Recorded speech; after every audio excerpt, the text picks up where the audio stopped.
Oui. Donc pour toujours continuer sur le sujet. Donc finalement, il n'y a pas de tutelle du tout sur la femme, puisque nous sommes, comment dire, en tant que femme, responsables tout comme l'homme de nos actes, qu'ils soient bons ou mauvais devant Dieu. Il ne peut y avoir contrainte de la part d'une autre personne sur notre être en tant que femme. Et voilà toutes les violences que l'on fait en faussoyant le message dans son essence, et aussi toute l'idéologie patriarcale. Finalement, ils sont revenus à leurs anciennes croyances patriarches qui visent finalement toujours, quoi qu'il arrive, à soumettre la femme au nom de Dieu, alors qu'en réalité Dieu comment dire, est totalement comment dire,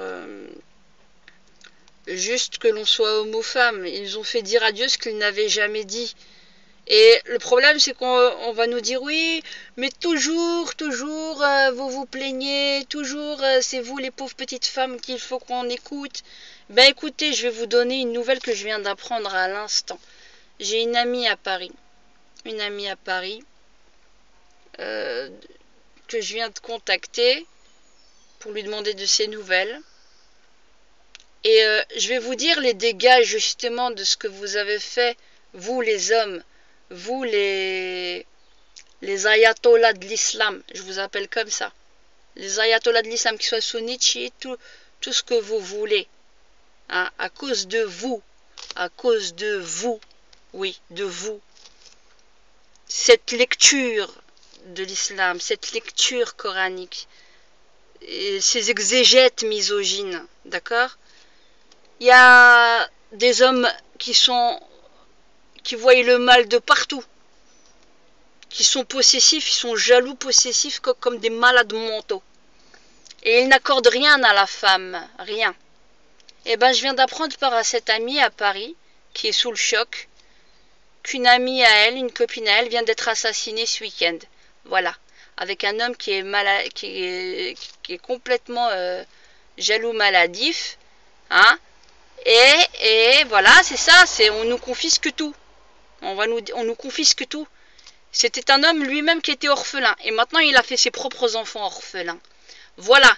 Donc, tant qu'on n'arrangera pas, et on arrêtera, on dit pas, pour tout relativiser, oui, mais la jalousie maladive, elle touche tout le monde. Bien sûr qu'elle touche tout le monde, elle peut toucher tout le monde, qu'on soit musulman ou non.